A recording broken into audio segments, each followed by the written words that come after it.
Hi everyone, my name is Joe Cialdella. In this short lightning round video, I want to share with you a tiny bit about my book, Motor City Green, A Century of Landscapes and Environmentalism in Detroit. It was published in March 2020 by the University of Pittsburgh Press. If you're not familiar with Detroit or haven't been there in a while, you may only know it from its automotive notoriety or musical fame through Motown, or perhaps from stories about its abandoned factories and racial segregation. If you are familiar with Detroit, however, you may also know that over the past 15 to 20 years, the city has become home to a growing and vibrant urban gardening and agriculture movement.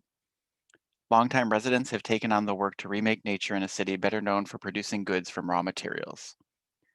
As an environmental historian interested in urban places, I was struck by the juxtaposition of gardens and industrial ruins in Detroit. I wanted to know more about the longer backstory of these spaces in the city.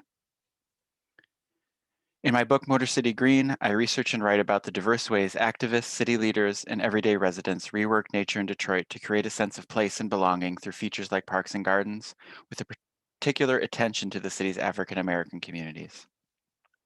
From the late 19th century into the 21st century, Detroit residents tried to use spaces to address problems created by the city's industrial rise and decline, racial segregation, and economic inequality.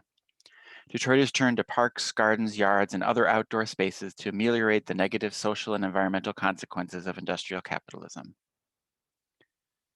The story in Motor City Green begins in the late 19th century when Frederick Law Olmsted was hired to design a park for a growing city, while unemployed residents cultivated potatoes on vacant lots. It continues into the 20th century when the Great Migration of African Americans to the city changed how all residents thought about nature, the urban environment, and their place in the city. By the mid-20th century, a plan for metropolitan parks highlighted the existing inequalities that limited who and how the region's residents used, enjoyed, and accessed nature in the city.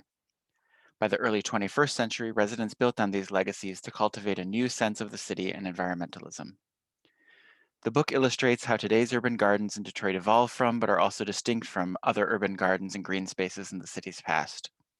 Recent urban gardeners in Detroit are the latest in a long line of somewhat unexpected environmentalists to take on the challenge of greening Detroit.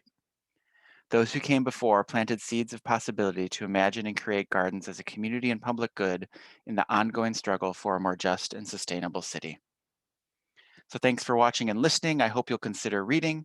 And if you'd like to learn more, you can check out a story I shared on the 90 Second Narratives podcast and my interview with the New Books Network. Take care and be well.